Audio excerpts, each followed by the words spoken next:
बिस्मिल्लाहिर्रहमानिर्रहीम। आज जो हमारा टॉपिक ऑफ डिस्कशन है वह क्रॉप रोटेशन। किसान अगर अपनी प्रोडक्शन को ज़्यादा लेना चाहता है, मसलन वो कहता है कि मैं कोई फर्टिलाइज़र भी यूज़ ना करूं, मैं जो है डिफरेंट किस्म के केमिकल्स भी यूज़ ना करूं, पेस्टिसाइड भी यूज़ ना करूं, और मेरी जो इनपुट कॉस्ट है वो भी कम हो और मेरी प्रोडक्शन ज़्यादा हो, तो उसके लिए कुछ जो है वो मसलन जिसे हम कल्चरल प्रैक्टिसेस कहते हैं, उनमें से एक प्रैक्टिस ये है कि आप क्रॉप रोटेशंस करें। क्रॉप रोटेशंस का क्या मतलब है, जिसे हम उर्दू में फसलों का हेर फेर कहते हैं। आप जो है वो इस चीज़ को बेहतर अंदाज में जो है वो समझ सकेंगे जब मैं आपको एक मिसाल दूंगा कि अगर एक इंसान है, उसको आप रोज़ाना की बेस के ऊपर आप उसको जो है वो मसलन चिकन खिलाते रहें या मटन खिलाते रहें, तो वो उससे जो है वो एलर्जिक हो जाता है। वो कहते हैं नहीं, ये जो है वो रोज़ाना खा खा के जो है वो मैं जो है वो इससे जो है वो बेजार होता जा रहा हूँ। तो इसी तरह का सिचुएशंस क्योंकि ज़मीन के साथ और प्लांट्स के साथ भी होती है कि जब आप बार बार एक ही जो रीजन होता है, एक ही जो मसलन मिट्टी होती है, उसके अंदर एक ही बार बार फसल लगा रहे हैं, तो उसके न्यूट्रिएंट्स जो है वो क्या होते डिप्लीट होना शुरू हो जाते हैं, कम होना शुरू हो जाते हैं। तो इस वजह से जो एग्री एक्सपर्ट्स होते हैं वो आपको रिकमेंड करते हैं कि आप फसलों का हेर फेर करें, आप क्रॉप रोटेशंस करें। अब जी किसान को जो है वो मसलन समझ आ गई कि जी क्रॉप रोटेशन करनी है तो इससे जो है उसकी प्रोडक्शन ज़्यादा होगी। तो क्रॉप रोटेशन कैसे की जाए, उसके कुछ प्रिंसिपल्स हैं, उसके कुछ असूल हैं। जो सबसे पहला प्रिंसिपल है कि अगर आप डीप रूटेड प्लांट्स लगा रहे हैं, जैसे कॉटन है, यानी उसकी जो जड़ें होती हैं वो नीचे ज़्यादा दूर तक जो है वो फैल जाती हैं, तो आपने जो डीप रूटेड प्लांट्स हैं, अगर एक साल या आपने मसलन एक जो आपकी जो है वो मसलन क्रॉप है वो आपने डीप रूटेड वाली लगाई है, तो आप जो दूसरी क्रॉप लगाएंगे वो शैलो रूटेड वाली लगाएंगे। क्यों? क्योंकि जब आप डीप रूटेड वाली जो है वो फसल लगाएंगे तो वो नीचे से जितने न्यूट्रिएंट्स होंगे वो उनको लेगा। जब आप शैलो रूट वाली प्लांट्स को लगाएंगे तो वो जो ऊपर की क्रस्ट के अंदर पाए जाने वाले न्यूट्रिएंट्स हैं वो उनको ऑब्जॉर्व करेगा, जिससे न्यूट्रिएंट का बैलेंस जो है मिट्टी के अंदर जो है वो रहेगा, और जो आप जितनी भी फसलें लेते रहेंगी आपके लिए बेनिफिशियल होंगी। दूसरा इसका प्रिंसिपल ये है कि आपने जो लेग्यूमिनस क्रॉप है, अगर एक साल आपने एक फसल वो ली है, तो आप दूसरे जो है अरसे के अंदर आप नॉन लेग्यूमिनस क्रॉप्स लगाएंगे। लेग्यूमिनस क्रॉप्स क्या होती हैं? फलीदार अजनास, या जिन्हें हम जो है वो दालें कहते हैं, या जिन्हें हम जो है वो मसलन इनमें जो है वो मसलन लूसन बरसीम ये भी आ जाती है। इसका फ़ायदा ये होता है कि ये जो लेग्यूमिनस क्रॉप्स होती हैं, इनकी रूट्स के अंदर बैक्टीरिया पाए जाते हैं। वो बैक्टीरिया नेचर से नाइट्रोजन को लेके फिक्स करके उस मिट्टी के अंदर डाल देते हैं, जिससे फ़ायदा ये होता है कि जब आप अगली क्रॉप लगाते हैं तो आपको फर्टिलाइज़र की कम मिकदार यूज़ करना पड़ती है। क्यों? क्योंकि वो पहले से ही जो आपने प्लांट लगाया है वो उसके अंदर नाइट्रोजन को एडप्ट कर देता है। तो आपने अगर लेग्यूमिनस क्रॉप्स और नॉन लेग्यूमिनस के साथ इसको रोटेट करना है।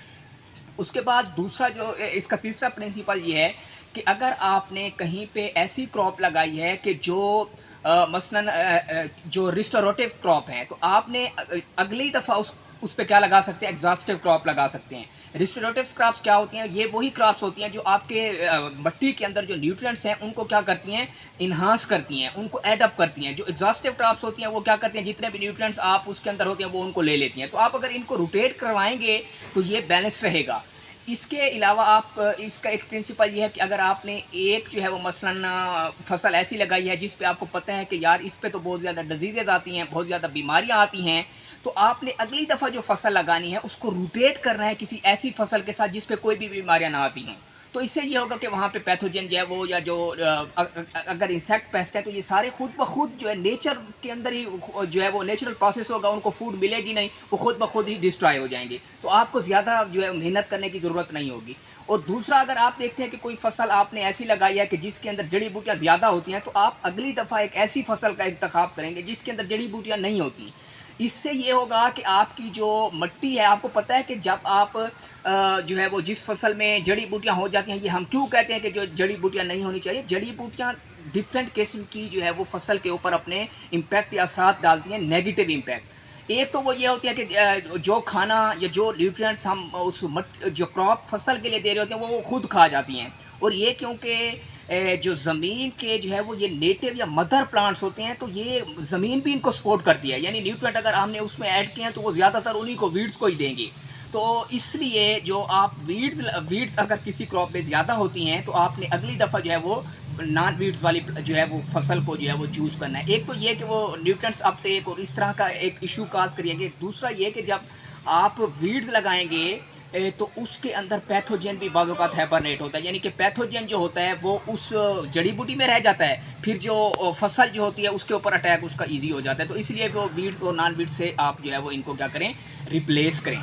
तो इसके अलावा और भी बहुत से जो है वो मेथड्स हैं जिसके साथ आप जो है वो प्रिंसिपल्स हैं जिनको आप अडॉप्ट करके आपको कोई फर्टिलाइज़र ज़्यादा ऐड नहीं करनी पड़ेगी, कोई आपको ज़्यादा इनपुट्स नहीं जो है वो आपको जो है वो देने पड़ेंगे। आप कम इनपुट्स के अंदर जो है वो हाई प्रोडक्शन ले सकते हैं। ये थोड़ी सी मैनेजमेंट जो है स्ट्रेटजीज़ को अगर आप यूज़ करेंगे, ये कभी भी जो आपके एग्री या जो मसलन कंपनीज़ के लोग आते हैं वो कहते हैं कि ये इसके अंदर ये डिजीज़ आ गई है तो ये दवाई या पेस्टिसाइड आप यूज़ कर दें तो इससे प्रोडक्शन बढ़ जाएगी। मे बी कुछ वक्त के लिए या जो उस टाइम है वो तो आपको प्रोडक्शन दे जाए, पॉसिबल है, लेकिन आप अगर इसको लॉन्ग टर्म के अंदर देखें तो ये बहुत नुकसानदेह है। और ऐसी कई मिसालें हैं। मसलन एक जो है वो अमेरिका के अंदर एक गोल्फ कोर्स था जिसके ऊपर वो जो है आपने देखा होगा कि खिलाड़ी खेलते हैं, तो वहाँ पे जो मसलन घास लगाई गई थी वो उसको सरसब्ज रखने के लिए उस पर नाइट्रोजन ऐड करते थे। कुछ अरसे के बाद वहाँ पे जो है वो नाइट्रोजन जो है वो डिप्लीशन के जो है वो चांस हो गए और नाइट्रोजन की वजह से, यानी जो फर्टिलाइज़र वो ऐड कर रहे थे उसकी वजह से सारी की सारी घास जल गई, टॉक्सिसिटी हो गई। तो इसी तरह अगर आप कभी भी अगर सही तरीके से किसी चीज़ को मैनेज करना चाहते हैं तो उसके क्रॉप सोइंग से लेकर हार्वेस्टिंग तक डिफरेंट किस्म के प्रिंसिपल प्रैक्टिसेस होती हैं।